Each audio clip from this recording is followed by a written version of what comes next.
coming up to the end of his time in Nixon administration was 1970. He officially leaves power in mid 1977.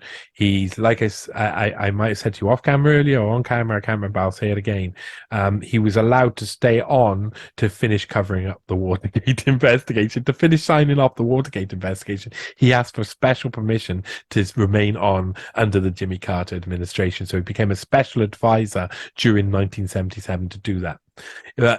Something happened in 1976 that was much more important, and includes these guys here, really. Kissinger, of course, included in everything, especially when he was part of Nixon administration that was very close, of course, with the CIA, and the CIA overthrew Allende and installed Pinochet into power.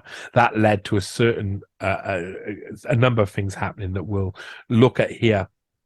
But the Salvador Allende, who got deposed during the CIA coup of Chile, an open coup, they made it clear that they were doing it at the time. It's a really rare one. It seemed like obvious it was the CIA, and everybody knew it was the CIA who did it. So it was a very open coup, and Orlando Letelier had been, at one point, he'd been the foreign minister for Allende, and he had been other roles as well. So he was very important. And he went into exile in America once Allende was assassinated, murdered, and Pinochet was put into power. And here, this story talks about Orlando Letelier, because Orlando Letelier, who goes...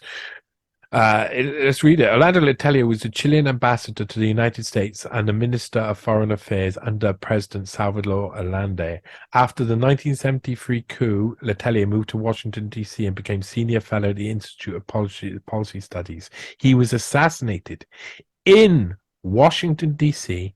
on Embassy Row in September the 21st, 1976. They set the bomb off as his car rolled past the Chilean embassy. That's how much of a message was sent in the murder of Orlando Letelier in America. With no permission from the Americans, they assassinated Orlando Letelier. It's amazing. And it saw amazing scenes. As the New York Times reported the very next day, they show the bombed out car and report that opponent of the Chilean junta slain in Washington by a bomb in his auto, and someone else was killed. There was other people killed in the back. I think one other person, some other people were injured, if I remember correctly. And everybody kind of knew what it was about straight away. And the FBI were getting tips soon after. So like a couple of days later, FBI gets tips in Letelier bombing case that high Chilean secret policeman flew to US last month. So this is a witness who saw someone they knew. So in the telephone interview, Mr. Wipfler said the Chilean source had identified the high-ranking officer of the DINA. DINA was the secret police, the Chilean secret police. Sorry, that's on the next line. Aboard a New York-bound Lufthansa flight, and notes he was accompanied by a woman and 4 men. Now, this was part of an operation. We're gonna. I'm going to explain a little bit. And here you go. There's more FBI communications here. This is about Operation Condor. And as it says here, Operation Condor is a code name for a collection, exchange, and storage of intelligence data concerning so-called leftist, communists, and Marxists, which was recently established between cooperating intelligence agencies in South America. So this included, I think, I'm not sure if Mexico, I can't remember if Mexico was in it, but it was like Chile, Argentina, Brazil, a couple others who were all involved in Operation Condor. And it was a joint effort against terrorists. But terrorists were anybody who opposed the prevailing power structure that were nearly all right wing. So all the terrorists were left wingers. So Orlando Letelier was seen as a terrorist. And this document explains what Operation Condor is. I explain it briefly within the article, but it's a very interesting operation. Basically allowed all of these different intelligence services to work together to assassinate a target or to do a certain operation. And because they were all working together, the target country, so say America or France or somewhere else, where the assassination or the sanction, as they call it, happened, that country would find it hard to hold any one country to account.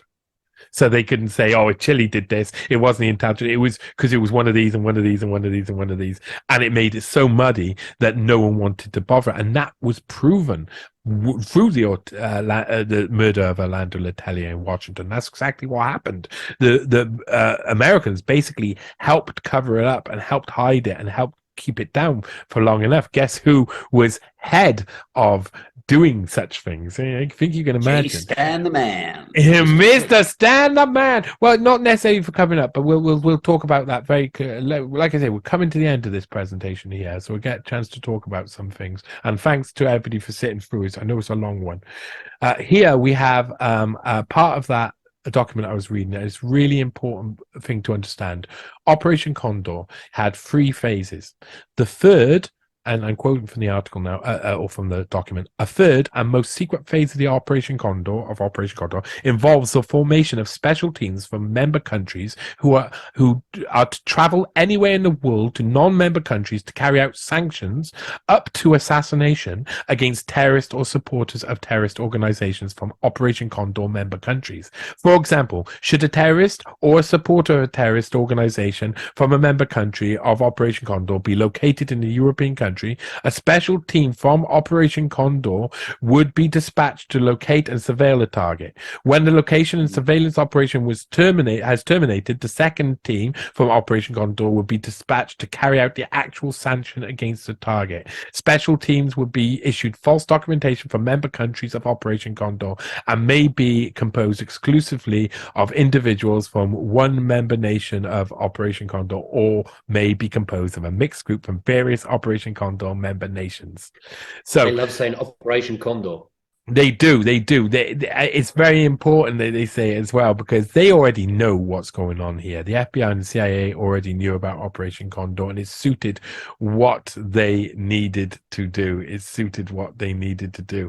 And there was a lot happening. And as soon as the assassination happened, the whole place crapped themselves. And this is from a book. I'm now going to give you a couple of excerpts, small excerpts from a book called Assassination on Embassy Row.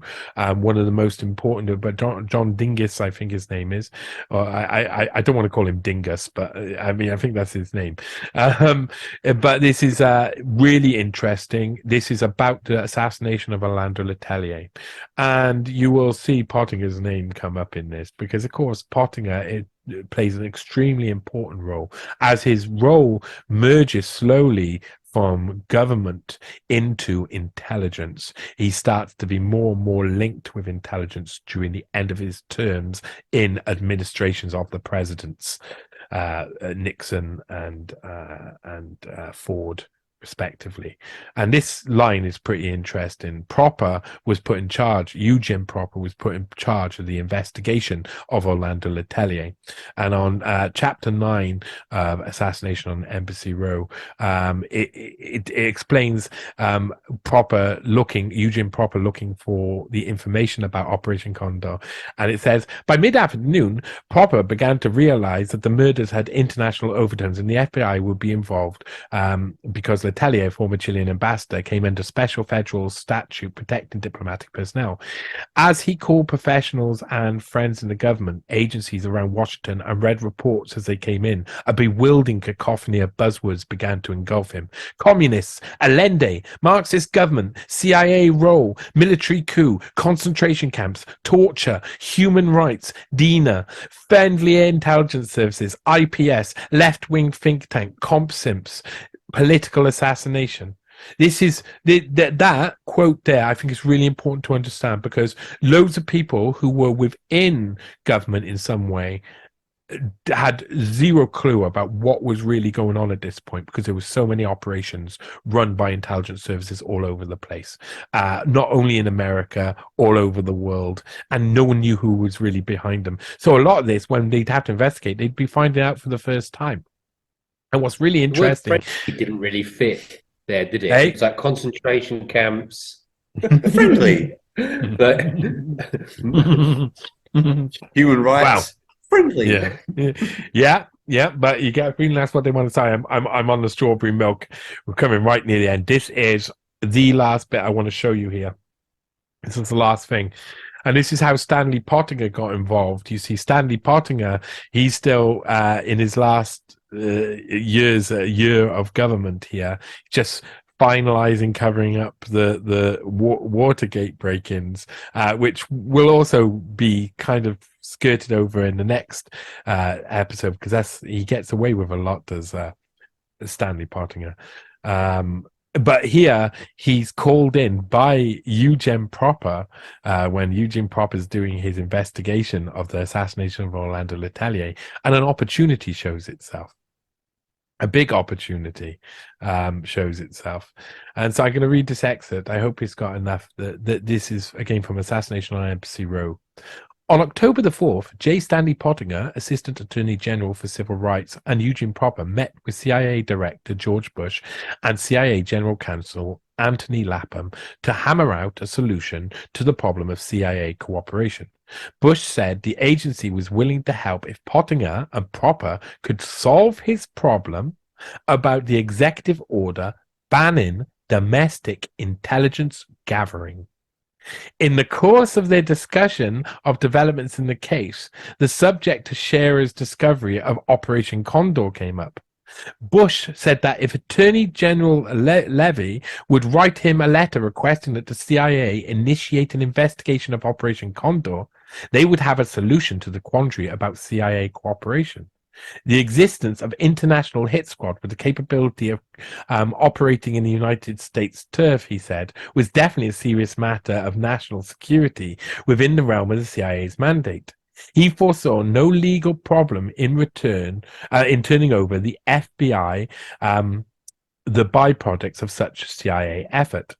Over the next few days, Pottinger arranged for the presidential order, and he and Proper ironed out the details of a just a CIA agreement for secret, circumscribed cooperation, domestic surveillance of American citizens. The CIA would provide relevant information from CIA files, but Justice could not use information in court unless it had independently obtained it from a separate source.